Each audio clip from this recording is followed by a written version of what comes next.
민수기 2장 1절에서 34절입니다. 키워드는 진편성과 행진 순서, 하나님 중심 공동체, 질서 있는 공동체입니다. 여호와께서 모세와 아론에게 말씀하여 이르시되 이스라엘 자손은 각각 자기의 진영의 군기와 자기의 조상의 가문의 기호 곁에 진을 치되 회막을 향하여 사방으로 치라. 동방 해 돋는 쪽에 진 칠 자는 그 진영별로 유다의 진영의 군기에 속한 자라. 유다 자손의 지휘관은 암미나답의 아들 나손이요 그의 군대로 계수된 자가 74,600명이며 그 곁에 진칠 자는 이사갈 지파라. 이사갈 자손의 지휘관은 수알의 아들 느다넬이요 그의 군대로 계수된 자가 54,400명이라.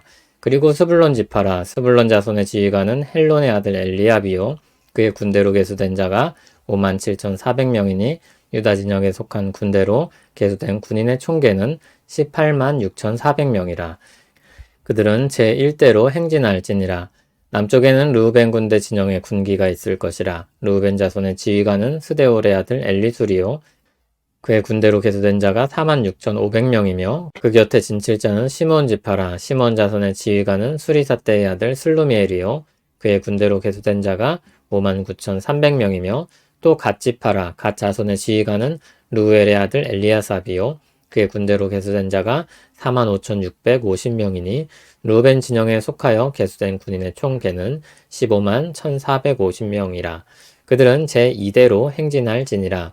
그 다음에 회막이 레위인의 진영과 함께 모든 진영의 중앙에 있어 행진하되 그들의 진친 순서대로 각 사람은 자기의 위치에서 자기들의 길을 따라 앞으로 행진할지니라. 서쪽에는 에브라임의 군대의 진영의 군기가 있을 것이라.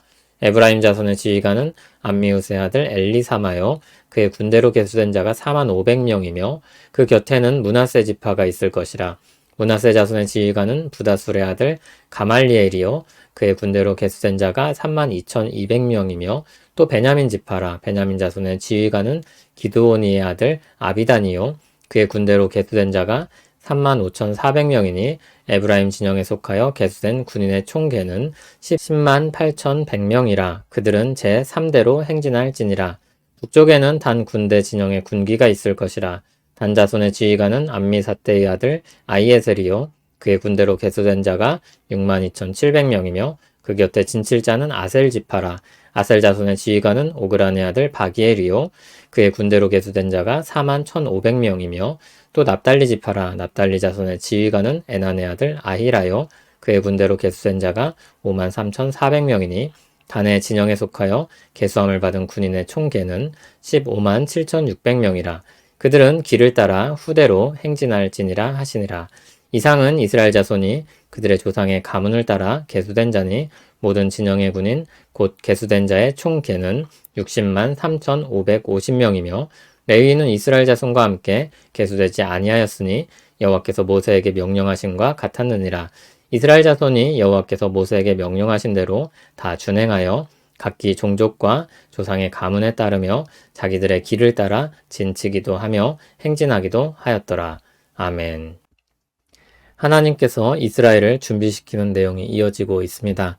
머무를 때 어떻게 진을 편성할지, 이동할 때 어떻게 순서와 위치를 정할지 이 장에서는 이 두 가지 내용을 다룹니다. 기본적으로 각 지파가 한 단위입니다. 참고로 우리는 북쪽을 앞으로 두는 경우가 많은데 구약에서는 동쪽이 앞을 향하고 있는 것입니다. 3절을 보면 동쪽 해 돋는 쪽이 가장 먼저 언급됩니다. 진을 칠 때와 행진할 때 두 경우가 각 지파를 언급하면서 한 번에 말해서 좀 헷갈릴 수 있는데 나눠서 설명을 해보겠습니다. 먼저 진을 칠 때의 경우입니다. 선두의 첫 번째가 유다입니다. 그리고 그 옆에 이사갈과 스불론이 진을 칩니다. 유다, 이사갈, 스불론이 동쪽, 그러니까 앞쪽에 위치하고 있습니다. 그리고 남쪽 행진 방향에서 볼 때 오른쪽에 루벤, 시므온, 갓입니다. 그리고 회막이 진의 중앙에 위치하고 거기에는 레위 지파가 있게 됩니다. 그리고 서쪽 행진 방향에서 볼 때 뒤쪽입니다. 에브라임, 므낫세, 베냐민입니다. 마지막으로 북쪽 행진 방향에서 왼쪽입니다. 단, 아셀, 납달리입니다. 다음으로 행진할 때의 배치입니다.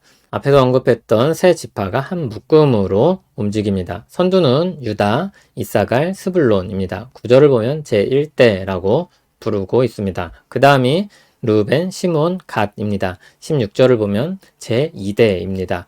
그 다음은 에브라임, 므낫세, 베냐민입니다. 24절을 보면 제3대입니다. 마지막이 단, 아셀, 납달리입니다. 31절을 보면 후대라고 부릅니다. 각 지파별로 깃발을 세워 그것을 보고 대열을 움직이도록 했습니다. 하나님께서 그렇게 체계적으로 질서 있게 멈추고 또 가도록 명령하셨습니다. 오늘 말씀을 통해 몇 가지 교훈을 생각해 볼 수 있습니다. 하나님은 먼저 질서의 하나님입니다. 하나님께서 이렇게 먼저 교통 정리를 해주셨습니다.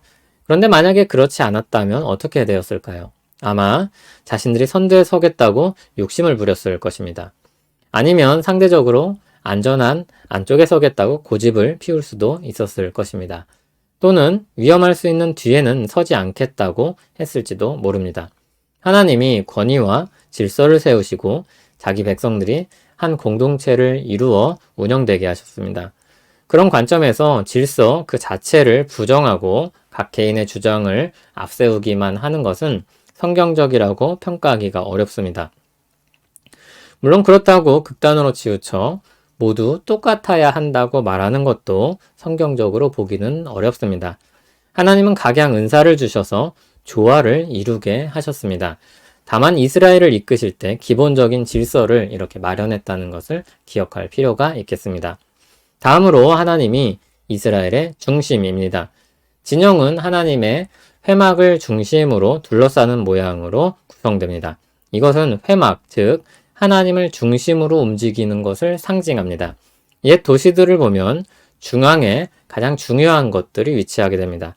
상징적인 것입니다. 그들의 삶의 중심을 어디에 두고 있는지 외적으로 드러내고 있는 것입니다. 끝으로 하나님의 주권입니다. 진 배치를 보면 어떤 기준으로 위치가 정해졌는지 판단하기가 어렵습니다. 인구의 수가 아닙니다. 태어난 순서도 아닙니다.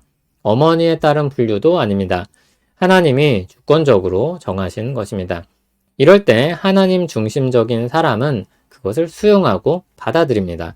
그러나 그렇지 않은 경우 저항합니다. 미리암과 아론이 한 예입니다. 민수기 12장을 볼 때 보게 될 것입니다. 이렇게 하나님의 백성들에게 교훈이 될 내용들을 새겨보았습니다. 하나님이 질서 있게 행하신다. 하나님이 중심이다. 하나님이 주권에 따라 행하신다. 이 세 가지를 이야기했습니다. 우리가 살펴본 것들은 다 교회 질서에 적용할 수 있을 것입니다. 그런데 좋지 않은 경험들을 가지고 있는 사람들은 경계를 할 수도 있습니다. 어떤 리더십에 권력을 주기 위한 것이 아니냐며 반발할 수도 있습니다. 그러나 사람들이 질서를 악용할 수도 있겠지만 이 구도 자체를 문제 삼을 수는 없습니다. 하나님이 주권을 가지시며 하나님이 중심이시고 그분의 뜻을 따라 질서를 이루어 운영해 가는 것입니다. 결국 모든 사람들이 하나님을 경외하며 함께하기 위한 질서인 것입니다. 많은 사람들이 다음과 같은 오해를 하기도 합니다. 균형 있게 질서를 두신 것이 서로를 견제하기 위한 것이라는 것입니다. 그래서 마치 어느 한쪽이 서로를 감시하고 바로잡으려는 관점으로 대하기도 합니다. 그것은 부수적으로 작용할 수 있는 면일 수 있습니다. 그러나 주된 목적으로 보기는 어렵습니다.